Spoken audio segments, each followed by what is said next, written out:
We've gone through all the steps, the planning, the packing, the preparation. The planning only takes us so far. Now it's time to set out on the Oyster and cover the distance. We're entering into a dynamic environment, one that doesn't really care if we're there or not.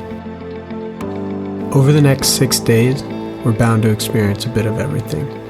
Hopefully the easy days outnumber the hard, but it's always impossible to predict. I'm Ben Yarborough. I'm 22 years old and I'm from Maine Maritime Academy. I'm here for the Summer Mariner program. I think the trip that we're going to take on the Oyster here is going to be challenging, but it's going to be beautiful. I mean, we're in British Columbia. We're going 120 miles over 6 days. So. Hi, my name is Henry Curlew. I'm 21 years old. So tomorrow morning we're going to be heading out around 5:30 or 6. We're going to be rowing against the tide, which, it'll be interesting, but this really isn't something I've done before. I've been camping, I've been boating, I've never really combined them into a 6-day expedition like this. So I'm super excited to give it a shot.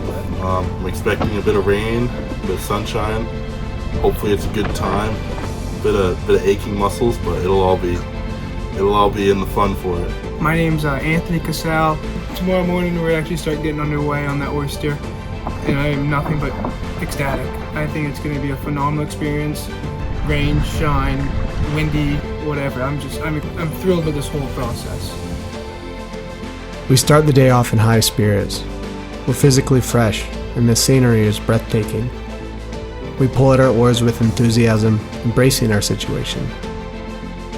During the first few hours, we dial in rowing commands, rotation, and how to maneuver our bodies. Everything has to be coordinated, efficient, and safe. Better figure it out now than later when we're bouncing around in whitecaps.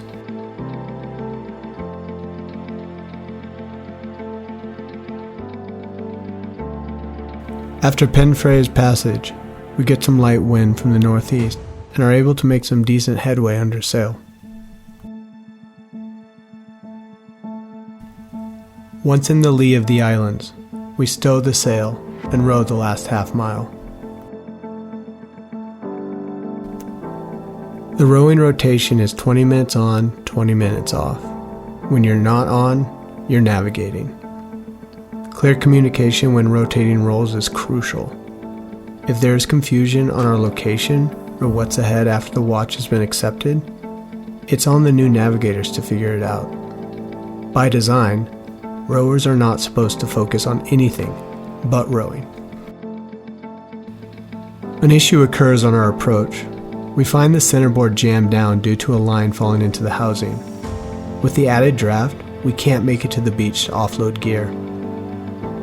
A great lesson on how a small oversight like a loose line can turn into a much larger issue.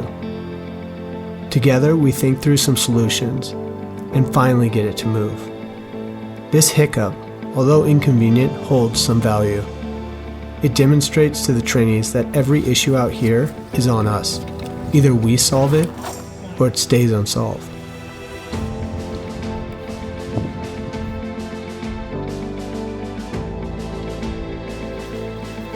Once all the gear needed for the night is offloaded, the Oyster is set back into deep water using a clothesline anchoring system.